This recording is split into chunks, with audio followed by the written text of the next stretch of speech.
السلام علیکم ورحمت الله وبرکاته.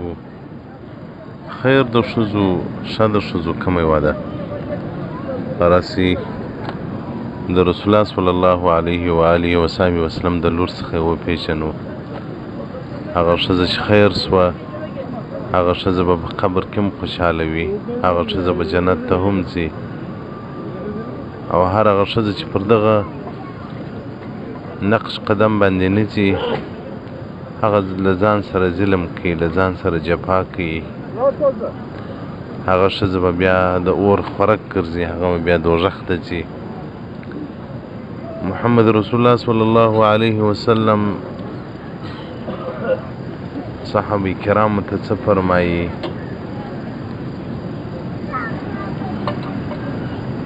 رسول الله صلی الله علیه وسلم څه ورته وایي؟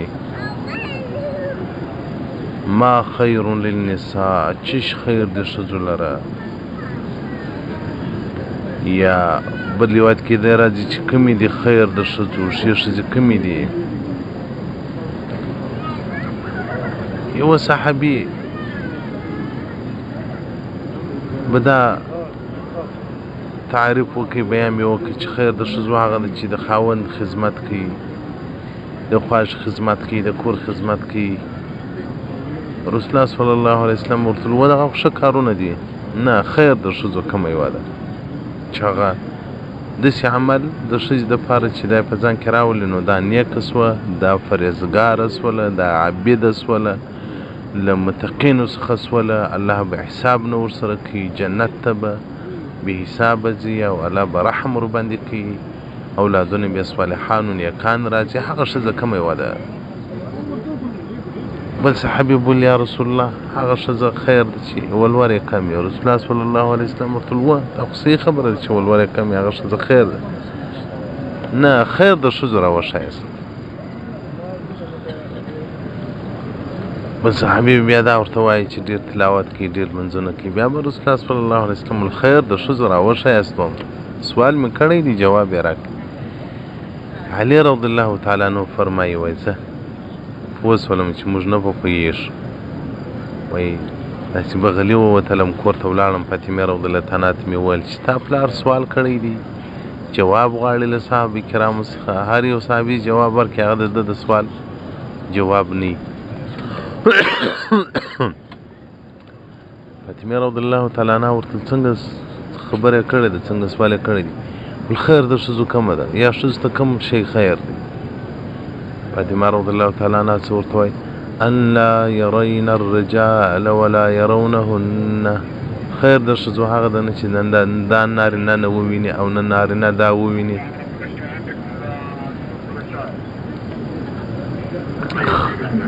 خیر د ښځو هغه ده چې نه دا نارینه وویني او نه نارینه دا وویني، یعنې مستوره وي، په حجاب کې وي، داسې نه وي لکه دا اوس زموږ د جامع ښځې دوکاندارو دی ګرځي. کتابو کې راځي وایي کومه چرګه چې مخلطه سي کوڅه ګاشته سي، نو وایي هغه چرګ به یې څو ورځې تړې مره چې د بدن نه څخه د مرداري وځي، ځکه دا پر هر انبار باندې خوراک کوي. نو هغه کوڅه ګشته چرګه وایي څو ورځې به یې تړي چې د بدن څخه دغه د مرداري میکروب ووځي، د هغه بعد یې بیا حلالی. نو دغه د کوڅه ګشته ښځې، دغه پر دوکانو چې ګرځي دغه ښځې، دغه سوداو ته چې راوځي دغه ښځې، دغه ته نو کوڅه ګشتې ویل کېږي. ما چې څه زما شناخته لیدلي دي، یا چې څه زه ګرځېدلی یم پاکستان و په افغانستان و په سعودي و په دغه درو ملکو کې مثلا زما شناخته شته، په کور ویها لرم. داسې کور ما نه دي لیدلی چې په کور کې د نارینه نه وي، بس ښځه د دی ته مجبور یي چې هم د کور پیاز پټاټې راوړي، هم د کور کالي راوړي. بیا ښځې د پیاز د پټاټو دپاره نه وځي، ځکه د خپل ځان دپاره شان نه بلکې د مېړه شان هم اوس ښځې ورخوښي. زما په طبیعت بس دا شی خوښ دی، خدای په لحاظ لږ رحم وکړي پر ځانو باندې. ولې موږ اسلام داسې دیموکراسي جوړه کړه نو د ښځې دپاره یا کور دی یا قبر دی. په جنت کې به هم بیا مستوري یاست. نو که غواړئ چې خیر د ښځو سي نو ما په چا ځان وینئ، ما بل ته ګورئ. نو ځکه حدیث کې راځي رسول الله صلی الله علیه وسلم تاسې ښځې په بنګلو ته مه خېژوئ چې لاندې بیا په غلیو کې خلک ویني. نو نه بده مرغه زموږ د ښځو کمه رویه ده د نارینهوو سره. تاسو د ډاکټر ځای ته چې ورسئ نه د ښځو د نارینهوو ځای چې لایتي بیا غوښ پر ونیسي. دلته د مېړه بیان دی سره د خواشي بیان دی سره چې کله کله دا ډاکټر ته ورسم داسې خندا هم راسي او درد هم راسي. وار ورننوځه چې بدبختو تاسو څه بلاوي یاست.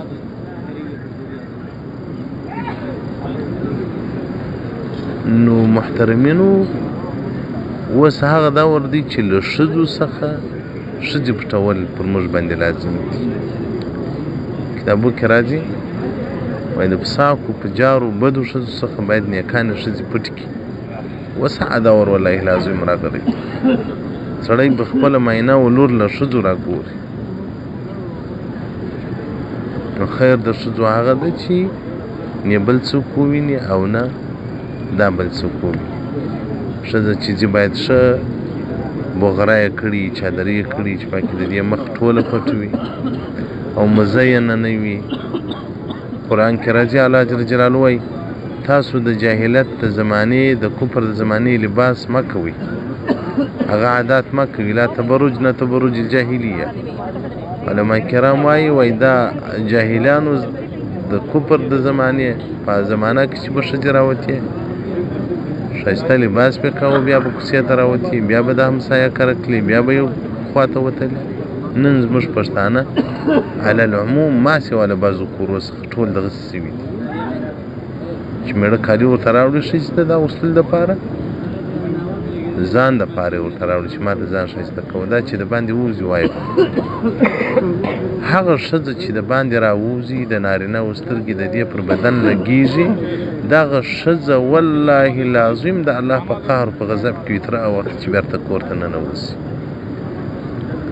ګوره مه ورته ورته الله جل جلاله په قهر کې ځان داخلوي. ولې دی کوي محترمینو؟ د خدای څخه وبېرېږي. قبر نه لري، مرۍ نه، قبر کې هېڅ شی ګټه نه درته کوي. محترمینو دغه څو شپې ژوند یې که د 30 کاله و که د 40 کاله و دا په طاعت و په عبادت کې تېر کړي.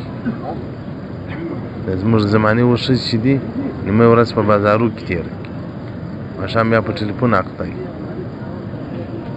عبادت څه سو؟ رب څه سو؟ د رب بندګي څه سوه؟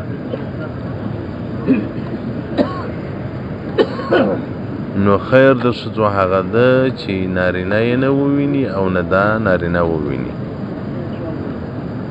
حلیة الاولیاء جلد 2 صفحه 43. نو محترمینو ورونو خپلې معاینې مو خیر د ښځو کړي او محترمینو خوندو خپل ځانونه خیر د ښځو جوړ کړي. که خیر د ښځو سولاست جنت ته به ولاړې سي. پخوا زمانه کې به ناروا نه کېدله، اوس زمانه کې دین نه کېږي. که دې په کور کې یو دینداري شروع کړي چې زه بازار ته نه ځم، دا ودو ته نه ځم، شادیال ته نه ځم، هغه درته وایي ته خو نو ولا اوس ملا سوې، ته خو نو اوس مورا سوې، دغه پیغورونه هم درکړي. محترمینو جنت ته ورتلل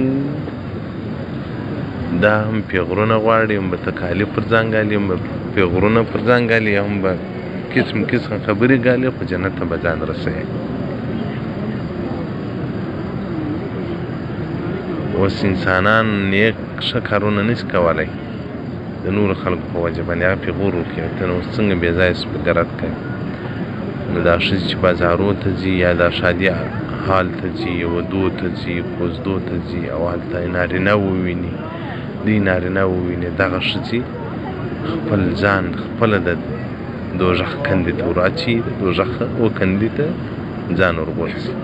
الله جل جلاله دې زموږ په ښځو رحم وکړي، الله دې د نیکو لارې هدایت ورته وکړي دغسې زموږ جنس دی انسانیت کې سره ګډ یو په اسلام کې سره ګډ یو ښځه د جامعې مور ده د جامعې خور ده ښځه د جامعې عزت دی ښځه د مؤمن سره په ډېرو شیانو کې مشترک ژوند لري خو نه باید چې زموږ خویندې بیا په دوزخ کې ګرځي ډېر د افسوس ځای دی محترمینو چې رسول الله صلی الله علیه وسلم بارک وایي په سلو کې به اته نوي دوزخ ته ځي دوی به جنت ته ځي نو هغو دا حالات رسول الله صلی الله علیه وسلم ته ورمعلومېدل نو که څوک غواړي چې جنت ته دې ولاړه شي هغه تاسې پوښتنه وکړي به د خپل کور کې ښځو ته وایي چې دوزخ مو خوښ دی که مو جنت خوښ دی که دې ویلیا جنت مو خوښ دی نو ورته بیا د جنت کارونه شروع کړي او که دې دوزخ مو خوښ دی نو بیا خو میلې او منظرې دې کوي داسې ملا هم لیدلي دي په حج کې زما جاڼي بیا راته ویل هغه جاڼۍ لور و مژور دا راغلي وو بیا څو ورځې په دوبۍ کې پاتې سوي هلته شاپینګونه یې کول پیشنونه یې کول بیا چې تللي وو هلته یې سروزونه اورېدلو هلته ډېر ستړي شو اوس په نفسي استراحت وکړو سبحان الله سبحان الله څومره غفلت دی نن انسانان په جرم او په ناروا کې استراحت ته ځان پیدا کوي او استراحت په دین کې دی ستړی شوې 2 رکعته لمونځ وکړه ښه اودس ورته وکړه ښه دعا وکړه درود ووایه الله جل جلاله به استراحت درکړي نو پر ځان ورحم وکړي خوند تاسو هم قبر لري او هم جنت و دوزخ درته په مخ کې که قبر ته نه ورځئ بیا چې کوئ هغه کوئ او که دوزخ و جنت ستاسو په مخ کې نه وي بیا چې کوئ هغه کوئ او که دوزخ و جنت وي بیا نو د بازارو را وګرځېږئ بیا نو مخان پټ کړئ سترګې پټ کړي دا بعضې ښځې دا سترګې دي نیچ نیچ نیولي نو خو مایه نه څه کوي نو په د کفر بچهي دي د کفر بچهان مو پر ملکو ناست دي اوس د حضرت عمر رضی الله تعالی عنه خلافت په سړي به په دا سترګو وباندې ګوتې ورچخلې وچ بندې کړه سترګې دې باندې کړه بدبخت خپله دې هم ځان مجرم کړي سواو ځوانان دې هم په جرم کې واچول والسلام علیکم ورحمة الله وبرکاته